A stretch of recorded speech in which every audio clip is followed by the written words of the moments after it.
I'm a 22-year-old male. I live in a small hick town just a few miles from the Gulf Coast. Me and my best mate since elementary school live in a small cabin together out in the marshlands. It's hot and muggy and the mosquitoes are something awful, but the privacy makes up for it. Especially if you ever want to go out on the porch and smoke some of that good stuff. You can't do that living in the city. Anyway, I'm not here trying to write a biography, but those details are important to the story that I want to share with you.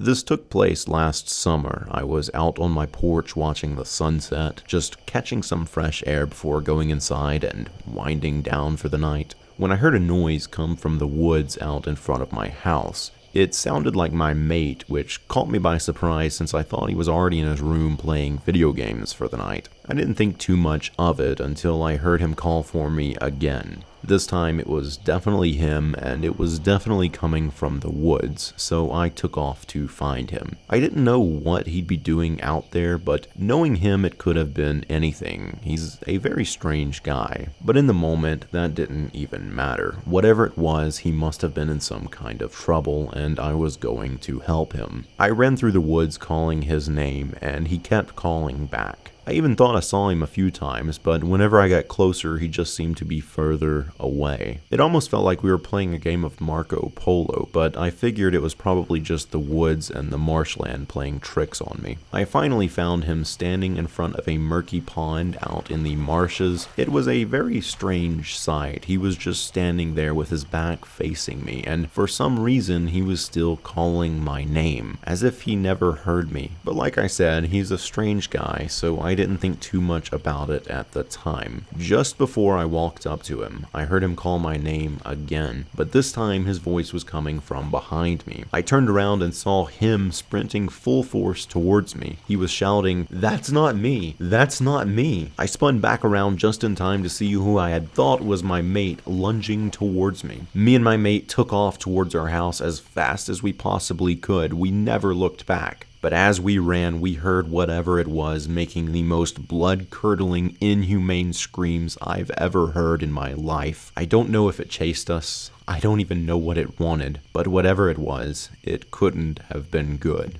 So far, nothing like this has happened again, and I hope to God it stays that way. Don't forget to like, comment, and share. Also subscribe and activate that little bell icon if you haven't already. Go follow me on Twitter, Instagram, and Facebook if you'd like to keep up with me behind the scenes. And if you'd like to help support what I do, you can pledge to my Patreon or leave me a tip on Cashapp. Links and information for all of that stuff is in the description down below. Thank you for all of your support, and I'll see you in the next worship service.